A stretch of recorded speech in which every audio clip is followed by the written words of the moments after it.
Hello, good morning, praise lord. బాగున్నారా? ఉదయకాలంలో మరలా మిమ్మల్ని ఈ రీతిగా కలుసుకుంటానికి కృప చూపిన దేవునికి వందనాలు తెలియజేస్తూ ఉన్నాను. ఈరోజు వాక్య భాగము ఎఫెసీ 4:32 ఈ మాట రాయబడి ఉంది.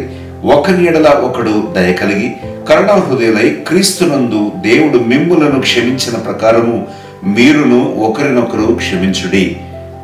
నా ప్రియ సహోదరి సహోదరుడా, ఈ యొక్క నూతన సంవత్సరానికి నీవు నేను మనమందరము ప్రవేశించడానికి సిద్ధపడుతున్న తరుణంలో దేవుని వాక్యము మనకి ఏం చెప్తుందంటే, ఒకరి ఎడల ఒకరికి దయ కలిగి ఉండమని చెప్తూ ఉంది.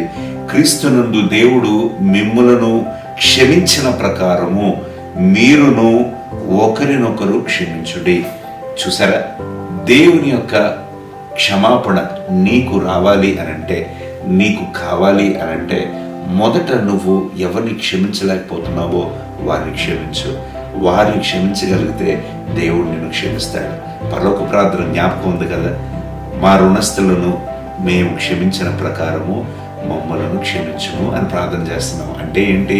ప్రభువా, నేను నా యొక్క శత్రువులను, నాకు వ్యతిరేకంగా ఉన్న వాళ్ళను, నాకు ఇదిగో విరోధంగా పనిచేసిన వారిని నేను క్షమించాను, అలాగే నన్ను నీవు క్షమించు ప్రభువా అని అడుగుతూ ఉన్నావు. చూసారా, దేవుని క్షమాపణ మొదట మనము క్షమించగలిగితేనే మనము దేవుని దగ్గర క్షమాపణ అడగటానికి అసలు అర్హత కలిగిన వారమై ఉంటాం. ప్రియులారా, చూడండి, నువ్వు క్షమించలేవు, కానీ దేవుడు నిన్ను క్షమించాలనుకుంటావు. నువ్వు ఇతరుల ఎడల ఆయాసం కలిగి ఉంటావు, కానీ దేవుడు నీ ఎడల కృప చూపించాలనుకుంటావు. ఎంత భయంకరమైన పరిస్థితి, ఎంత భయంకరమైన ఆలోచనలు మన హృదయంలో పట్టుబడి ఉంటున్నావు.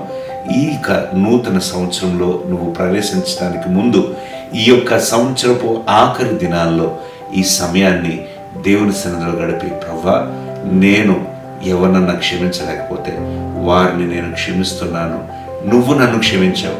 ఈ ఘోర పాపనైనా నన్ను నువ్వు క్షమిస్తే నేను క్షమించలేనా ప్రభువా? నేను క్షమిస్తాను, క్షమించే మనసు నాకు ఇవ్వమని ప్రభు దగ్గర ప్రార్థన చేయి.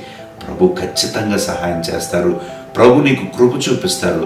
క్షమాపణ దేవుడు నీకు క్షమించే హృదయాన్ని ప్రభు నీకు ఇస్తాడు. చూడండి ప్రియులారా, నీవు ఇతరులను ప్రేమించినప్పుడంట తెలియకుండా నువ్వు ఇదిగో వారి నెత్తి మీద నిప్పులు కుంపటి వేసినట్లుగా ఉంటుందంట. దాన్ని బట్టి నువ్వు జయిస్తున్నావు తెలుసా. నువ్వు ఇతరులను క్షమించగలిగితే వాళ్ళు నువ్వు గెలుచుకున్నావు తెలుసా. నువ్వు క్షమించగలుగుతావా? ఈ యొక్క సంవత్సరాంతంలో మనం చేస్తున్న ప్రార్థనలకు మొదట నీకు కావలసిన క్షమాపణ.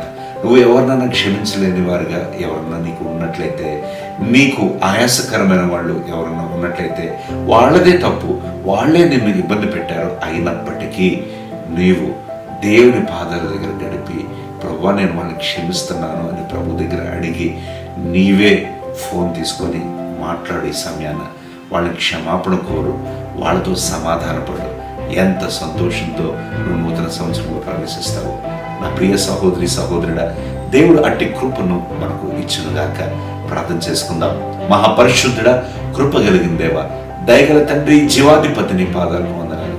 దేవా, మేము క్షమించే మనసులు మాకు దయచేయండి. తద్వారా మీ వద్ద నుండి మేము క్షమాపణ పొందుకునే కృపను నాకు మాకు దయచేయండి.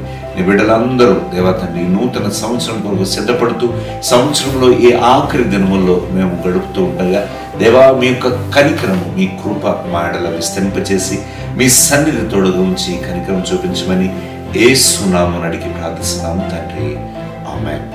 నా ప్రియ సహోదరి సహోదరుడా, మీలో ఎవరన్నా ఈరోజు జన్మదినం కానీ వివాహ దినోత్సవం కానీ జరుపుకుంటున్నట్లయితే మీకు నా ప్రేమపూర్వక శుభాకాంక్షలు తెలియజేస్తున్నాను.